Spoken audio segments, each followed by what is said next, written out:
Hey guys, so today we're going to be doing a little bit of an update video. I haven't really got too much more to show you, well, completed videos at least. I've been working on the 4000 series CMOS chips, so you'll have seen quite a few videos about the 4000 series, so I think there are 5 now, or maybe the 5th one's not gone out yet, I'm not sure. But I've really been enjoying that actually. The 4026 is actually my favourite, which is a decade counter with a 7-segment display built in. I didn't even know that one existed, and it's going to be really useful with a project I've got coming up about frequency display. So I'm hoping to be able to count frequencies and display them on 7-segment displays. So we'll see how that works out. I'm not sure. That one's a bit of a slow burner really, because I'm still learning about the 4000 series chips. Anyway, the first thing I want to show you is this.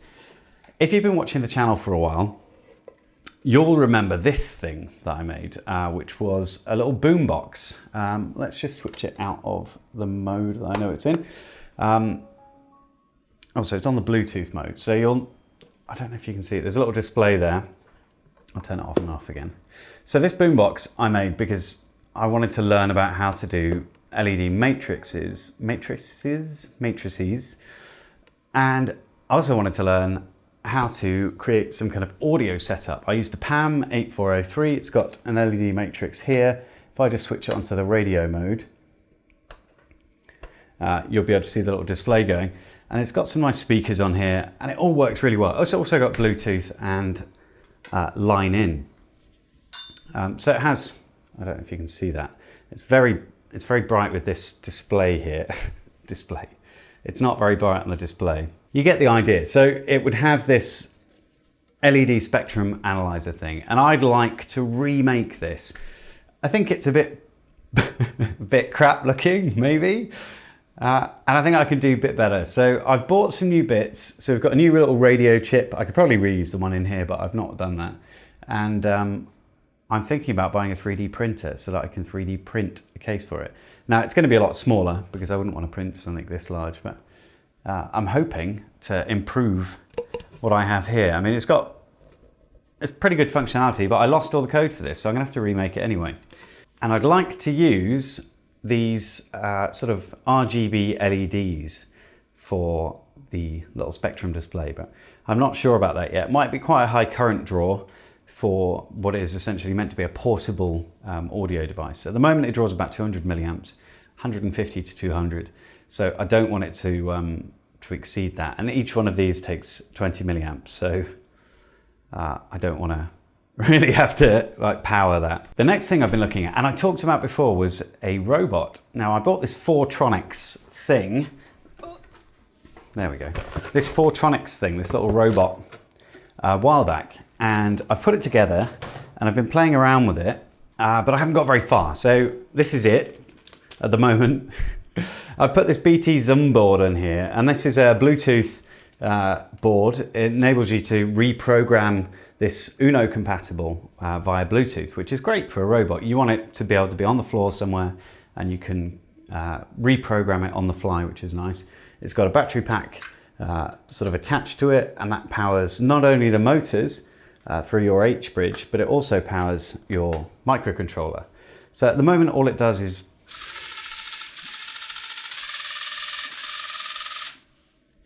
it just does that. It goes forwards and backwards, and it turns all the way around. It's pretty slow, but it works. It works perfectly fine. I've not done any more sort of programming because I'm busy with other things, but I will get round to it. And hopefully that Arduino is only going to be powering the movement. So it's only going to be intelligent enough to move this thing.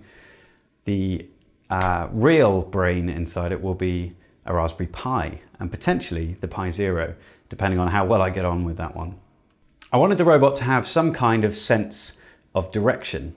Now, I was going to go through for something like an inertial measurement unit or something like that, or whatever those things are called, the IMUs, I think that's what it means. But I've gone for a compass. This is, it detects magnetic fields. This is the HMC 5883L, which is sort of an electronic compass. It's not tilt compensated or anything like that, but I'm just going to use it as is. I've already converted its readings through like an arc tangent thing and converted my radians to degrees and stuff, so I know which way it's pointing.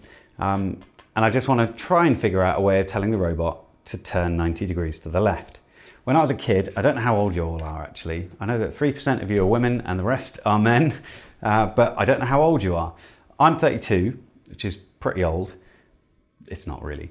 When I was a kid at school, we had these little robots. They were called Turtle. It was Turtle Graphics. It was a logo robot. I'm going to sneeze. It was called Turtle Graphics, I think. And you could control this robot and make it do 90-degree turns and move forward 10, or give it a for loop and it would make this spirograph shape. So I'd love to create something where I could control it like that if I wanted to, or I could have it controlled intelligently based on values it's getting from sensors. Lastly, I'm working on some real-time clock stuff. So this is the DS1307.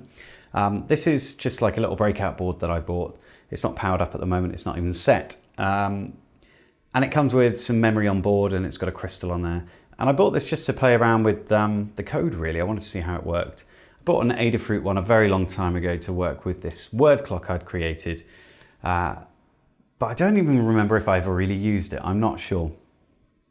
It is still sitting in that project somewhere in a bin, I think. Anyway, I want to create a real-time clock.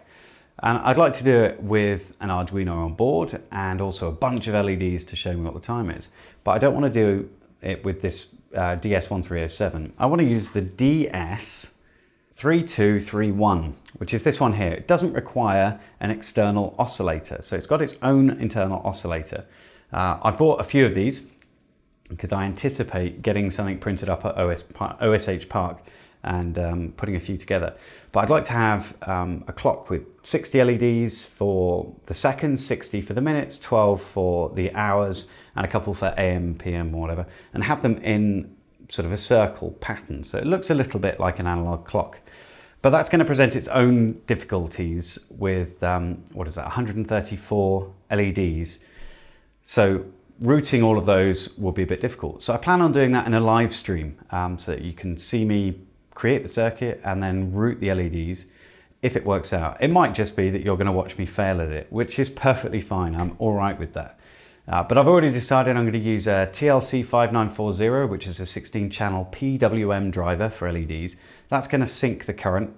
I've ordered a few of those, so I'm not sure when they're going to get here, but I don't need them straight away. I just need to know what it looks like in the schematic.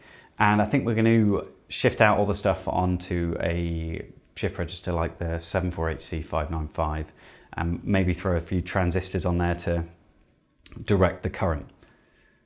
So hopefully you'll stay with me for all of that and you won't get bored. If you've got any suggestions on some of the projects I'm thinking about doing, or if you've certainly if you've got any 4000 series chips you'd like me to look at, then please let me know.